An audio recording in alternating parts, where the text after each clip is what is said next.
Magandang umaga mga ka-itlog. Sana namang magandang umaga ang dumaan. Nandito tayo ngayon, naglilinis tayo ng ating mga waterer. Kasi kailangan din na laging malinis ang mga painuman ng mga RTL natin.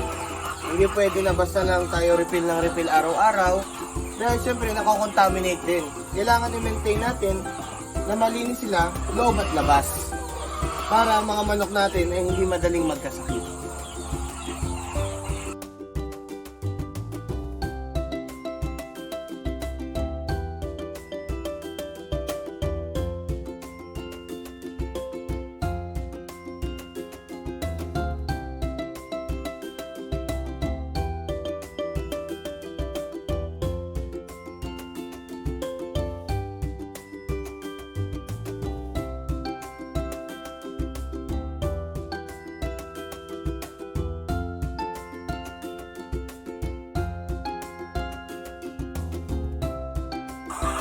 Pagkatapos maglinis ng drinker, ngayon naka-schedule naman kami para sa anti-malaria.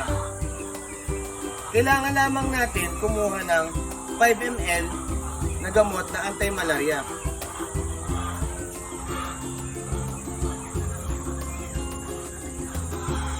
At ihahalo ito sa 5 liters na tubig.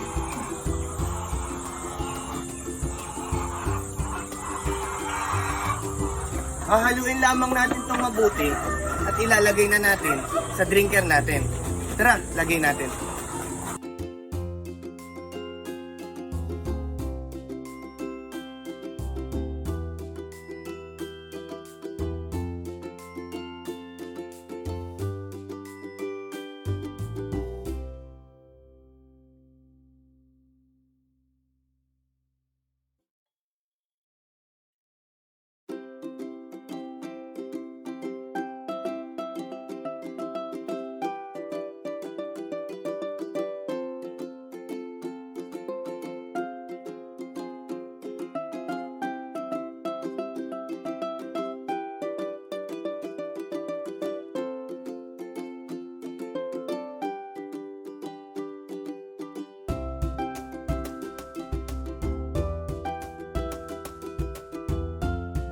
Ang titimplahin lamang natin ay yung kayang konsumuhin ng ating mga manok sa 2 oras.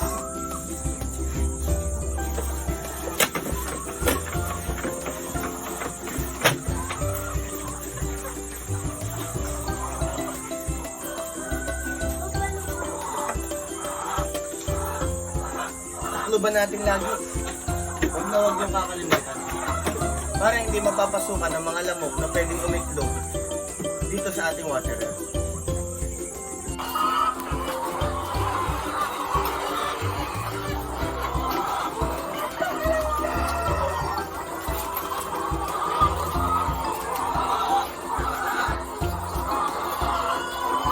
Kapag naglinis kayo ng waterer, lagi niyong i-check kung mayroon bang tumutulong tubig.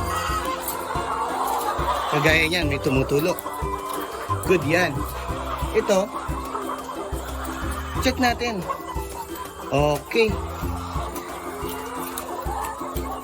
Double check lagay natin hanggang lahat may tumutulog. Kasi pwedeng ma-dehydrate ang manok natin at mamatay pag hindi natin na-check kung may tubig ba ito o wala.